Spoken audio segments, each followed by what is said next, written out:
Bueno, ciertamente eso no es fácil, ni siquiera como quitarse una camisa. Realmente yo creo que es un momento para tomar un poco de pausa, de prudencia.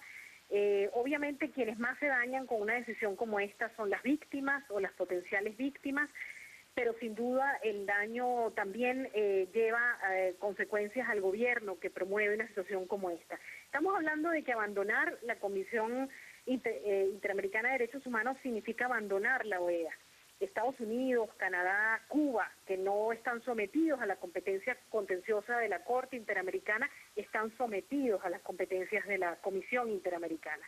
Las funciones de la Comisión Interamericana y todas sus actuaciones y su alcance están en la Declaración Americana, en la Carta de la OEA, por lo tanto, que es quien vigila el cumplimiento de este órgano. Por lo tanto, sería abandonar el sistema OEA, que es el único sistema que en este momento existe en la región, reconocido internacionalmente, y que tendría unas graves consecuencias. Hay que recordar que el último gobierno que intentó hacer algo parecido fue el gobierno del señor Fujimori, y bueno, se sabe muy claramente cuáles han sido las consecuencias de eso. Por ello yo creo que es momento de sosegarse. Todos tenemos en algún momento algún costo que pagar por una decisión tomada de manera repentina, de manera creo que no bien sopesada sobre el daño político que esto traería, además del daño a las víctimas, ¿no? Quienes acuden al sistema interamericano es la gente de a pie, los familiares del Caracazo, de la masacre del Retén de Catia, de la familia Barrios en el estado de Aragua, son quienes son los primeros beneficiarios del sistema interamericano. Y lo otro es que esto sería un fraude a la Constitución, porque la Constitución establece muy claramente en el artículo 22 la obligación ineludible del Estado de cumplir con el principio y la obligación de progresividad. Todos los cambios ciudadanos que puedan producirse en materia de derechos humanos tiene que ser para ampliar el alcance de la protección de los derechos humanos y no para restringir, no para minimizar o menoscabar órganos de protección de derechos humanos. Por lo tanto, estaríamos haciendo un fraude a la Constitución que sin duda sería muy mal precedente para los derechos humanos y sin duda para la democracia en general.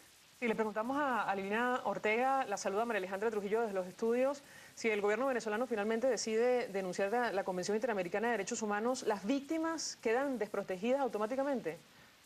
Bueno, no totalmente, porque, por ejemplo, los casos que ya están bajo el conocimiento de la Corte Interamericana, pues siguen en pleno funcionamiento. La Corte puede continuar con los casos que tiene en proceso, porque obviamente una vez que entran en la jurisdicción de la Corte tiene las posibilidades de competencia, de continuar con el proceso y de dictar sentencia.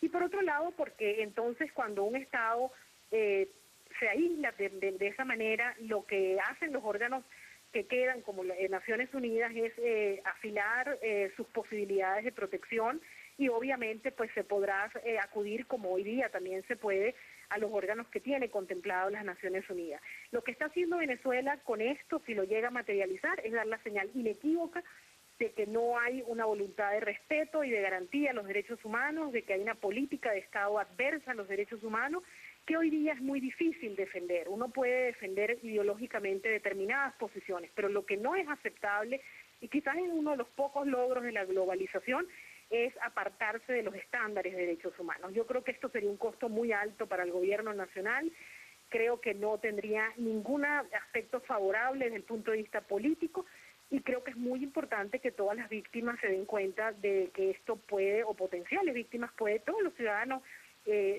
tengan en cuenta de que esto nos afecta a todos. La vida, por ejemplo, del ex canciller de Argentina, de Jorge Tayana, se salvó gracias a la Comisión Interamericana de Derechos Humanos. En el año 2002, cuando el golpe de Estado, muchos gobernadores, ministros, pidieron apoyo a las ONG de derechos humanos para que activaran los organismos de protección de los derechos humanos. Así que todos de alguna u otra manera perdemos con una decisión como esta. Yo creo que el Estado debe pensarla. Ya el Tribunal Supremo hizo algún anuncio sobre una sentencia pasada para tratar de recomendar al gobierno nacional de que denunciara la convención. Eso no se materializó, así que yo espero que sea un asunto de horas y no quizás de no haberlo sopesado suficientemente, pero que luego que reposen las aguas nos demos cuenta de que en esto perdemos todos, especialmente pierde Venezuela,